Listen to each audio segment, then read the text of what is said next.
It's just a sprained wrist. I mean, it was taped. I got out there, I was able to play, so I'm not here to say like anything about it. My wrists are good. Tyrese, coming off of the experience last night, how much was fatigue a concern and then a factor in the first half today? Something you were able, obviously, to fight through, all of you guys. It's basketball. I mean, we knew what it was before we even came to this game. We knew we had to take care of our bodies. Every team had to play 3 games in 3 days, so we can't sit here and use that as an excuse or anything.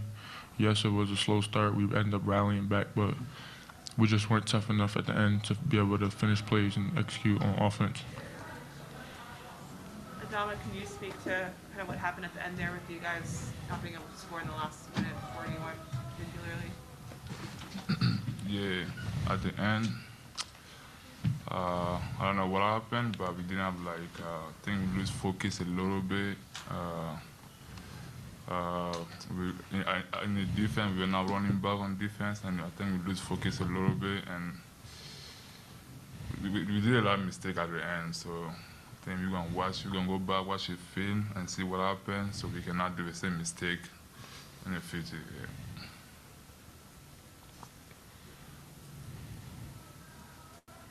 How do you guys come out of this feeling about the fight you put up, though? Just feeling about your team in general, even though you didn't get the result you wanted? That's our identity. I mean, so that's just who we are. We're gonna fight. That's every game, but it wasn't enough at the end of the game to be able to come out on top like we wanted to. So we got to be able to maintain the same fight that we had in the end of the first half and maintain that through the whole game.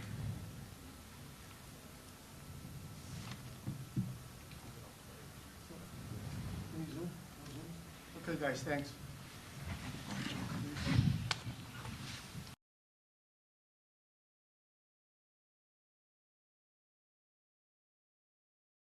We're 1 for 9 from the field. Was there anything in particular? Did they do something different, or something you guys stopped executing at the end that you couldn't pull off? No, I mean, there was some, obviously some,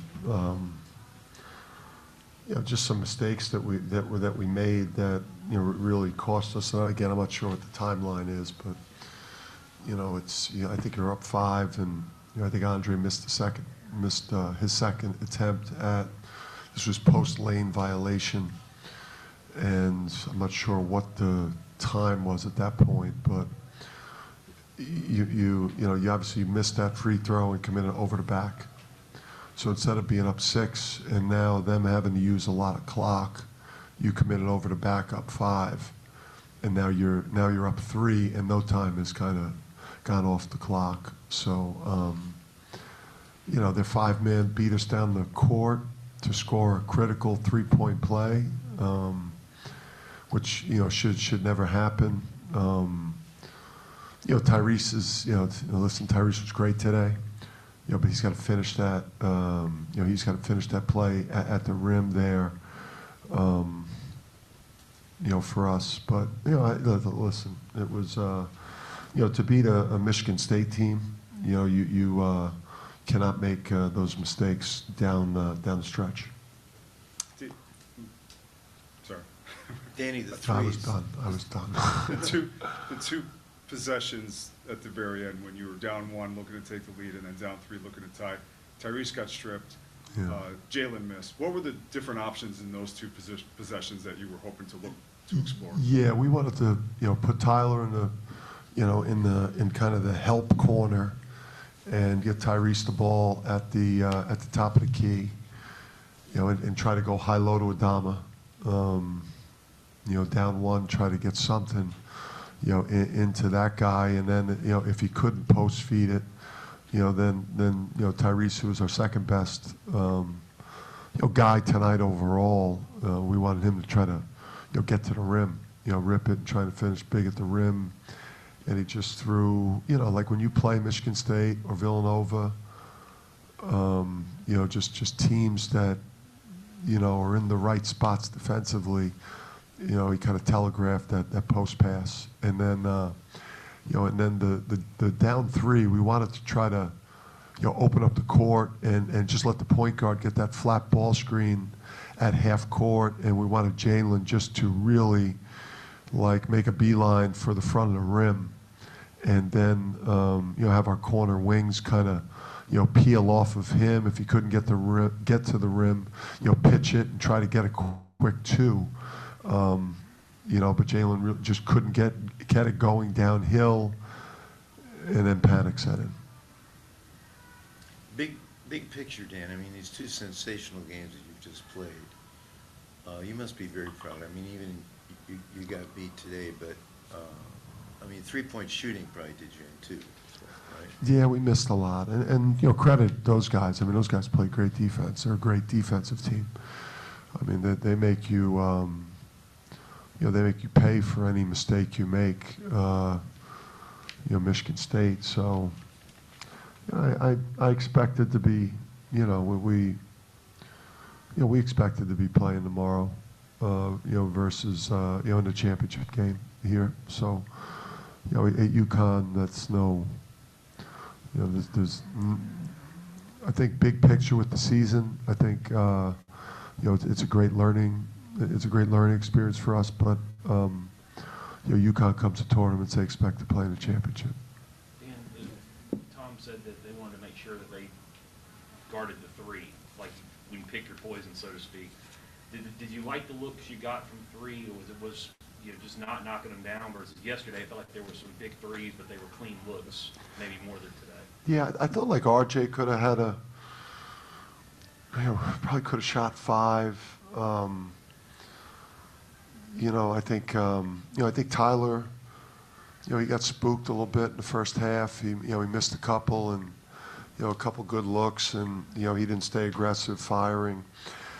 Obviously for, as good as these freshmen are, as good as a Max Christie is, and as good as a Jordan Hawkins is, when you play at a game the level of our two teams, freshmen tend to look really ordinary early in the season. I mean, those are two high-level young wing guards with big-time pro potential, and they, one guy went 1 for 5, the other guy, their guy went 1 for 9. So it was a physical defensive struggle. I thought we took the appropriate amount of threes. I wish we could have made 6 of them. We'd have won. You guys had another slow start today. I know that's been a concern all season. Obviously, coming off a game like yesterday, I'm sure didn't help. Did you see fatigue as part of that, especially on offense, and what kind of happened for you guys to finally get rolling in the second half?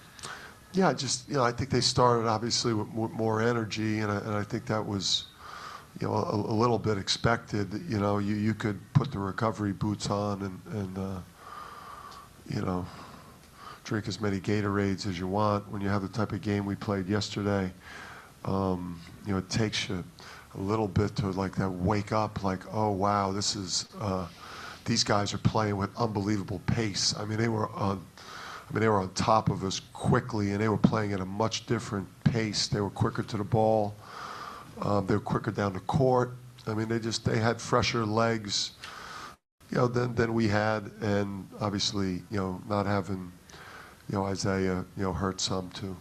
I think coming off the halftime, you even had to tell the guys run off the court. Is that one of those things you're talking about with just trying to fight through after yesterday? Yeah, again, we surged. We surged late. I just, we had those couple plays, I think, that unnerved us there. Again, you have that swing, like you're looking at a chance to go up 6 on a made second attempt at a free throw, and then without any time off the clock, it's 3. A play like that's a little bit unnerving. You get a chance to finish at the rim. You don't. You kind of like knock the ball out of each other's hands. You're stuck in a short clock. RJ gets in a flat ball screen. He probably should have tried to do more.